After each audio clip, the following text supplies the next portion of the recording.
Hello students, now we are with the new topic that is needs for principle of management. So your first is to increase efficiency. As we had read that principle of management is basically a guidelines for the managers that how they are acting, how they are taking the decision in different situation in order to complete their common objectives. Principle of management also increases their working power. Principle of management also increases the efficiency of the managers, that how they can take the decision, how they can solve the problem without wasting any time and effort in trial and error. Trial and error का मतलब होता है कि किस means जो है they are doing their work in a very simple manner, in a very methodical manner, proper sequence जो decide किया जाता है ऑर्गेनाइजेशन में, प्रॉपर रूल्स जो डिसाइड किए जाते हैं, उसके अकॉर्डिंग उन्हें अपने कॉमन गोल को कंप्लीट करना है. अगर प्रिंसिपल ऑफ मैनेजमेंट किसी भी ऑर्गेनाइजेशन में फॉलो होता है तो जाहिर सी बात है वहाँ पे मिस्टेक्स जो हैं, एरर्स जो हैं, वो कमिट होने के चांसेस कम होते हैं. So first point is to increase efficiency. Now coming on to the next topic, to crystallize the true nature of the management. Principle of management की knowledge और understanding. Second point is to crystallize the true nature of management. True nature of management का मतलब होता है कि if the organization, if the managers are having proper knowledge, proper understanding of principle of management, their heavy task, their heavy workload can be converted into very compact form. It means it will be very easy for them to complete their task. लेकिन अगर principal of management किसी भी organisation में absent है तो आप कोई भी साइंटिफिक मेथड, कोई भी डिसीजंस अप्रोप्रिएट नहीं ले सकते. और जब आप अप्रोप्रिएट डिसीजन नहीं ले सकेंगे तो you will be out from the track. इसका मतलब है आप ऑर्गेनाइजेशन को समय रहते उसके ऑब्जेक्टिव को कंप्लीट नहीं करा पाएंगे. So it is very important that the understanding the knowledge of principle of management should be properly followed, should be properly used in the organization to complete the objective. Third point is to train managers. In the absence of principle of management, the training of manager depends upon trial and error method. Trial and error का मतलब होता है तुक्का लगाना, कि कोई भी वो अप्रोप्रिएट डिसीजन नहीं ले सकते. लेकिन अगर प्रिंसिपल ऑफ मैनेजमेंट है तो हर मैनेजर को मालूम है कि actually what they are for, वो ऑर्गेनाइजेशन के अंदर क्यों है. इसीलिए प्रिंसिपल ऑफ मैनेजमेंट जो है वो मैनेजर्स को ट्रेन करता है. Because if they are taking proper knowledge from the universities, if they are taking proper knowledge about their field, so they should have proper training also. Like for example, अगर कोई व्यक्ति, अगर कोई बंदा जो है वो marketing manager है but he is having the theoretical knowledge, but and this can be only possible when you are providing good qualities of product at reasonable prices, because organization is having some social responsibilities, organization is having some moral responsibilities towards the society, that how they can improve the standard of living, how they can improve the standard of living of the society without any waste, or you can say maximum return with minimum cost. And this can only be possible when all the resources are properly amalgamated.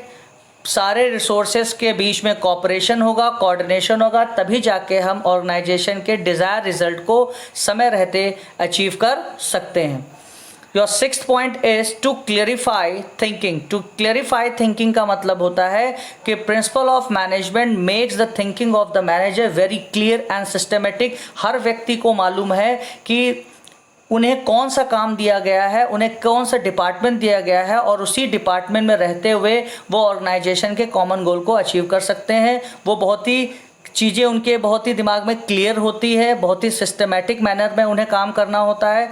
जब कभी भी कोई नया manager organisation के अंदर आता है उसको ऑर्गेनाइजेशन के प्रिंसिपल्स को, उसके ऑर्गेनाइजेशन के नॉर्म्स को बहुत ही अच्छी तरीके से समझना चाहिए, because he is the one who leads the organisation and it can only be possible if he is having proper knowledge of principle of management.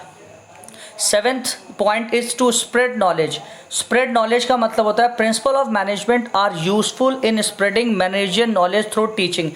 It means that you are the leader of the organization and you are observing, you are supervising various person, various employees, various human resources in your organization. तो आपको अपनी knowledge जो है, अपनी teaching जो है वो लोगों के बीच में इम्पार्ट करनी पड़ेगी, उनको समझाना पड़ेगा कि किस काम को किस तरीके से करना है.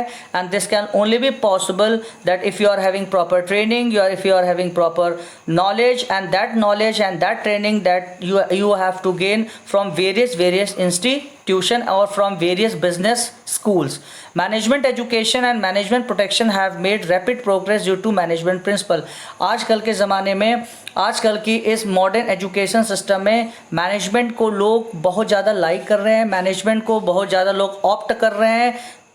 This can only be possible if you are following proper principle of management. So thank you for today. Hello students, today we are with the topic that is Taylor's principles of scientific management. Your first point is science not rule of thumb. Actually Taylor wants to say that each and every job should be scientifically based with proper method. हर काम को करने का एक तरीका होना चाहिए, हर काम को करने का एक मेथड होना चाहिए जो कि साइंस के प्रिंसिपल पे बेस होना चाहिए, जो कि ऑर्गेनाइजेशन के ऑब्जेक्टिव से कोरिलेट होना चाहिए, rather than doing the work on the basis of trial and error method. Trial and error method means when the work is not properly planned.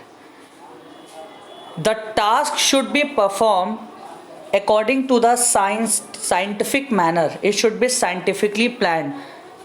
Means it should be properly analyzed, it should be properly observed, it should be properly explained to the employee who are working in an organization.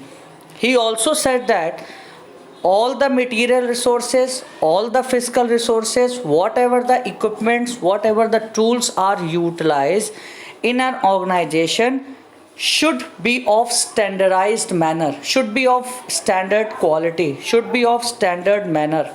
Second, he said that जिसको जितना काम दिया गया है उसको उतना काम करना है. Means the amount of work to be done by each employee who are working in an organization should be related with the objective. यानी कि जिस व्यक्ति को जो काम दिया गया है, चाहे वो जिस भी डिपार्टमेंट का हो, उसका काम उसके एक्सपीरियंस, उसके नॉलेज पे डिपेंड होना चाहिए.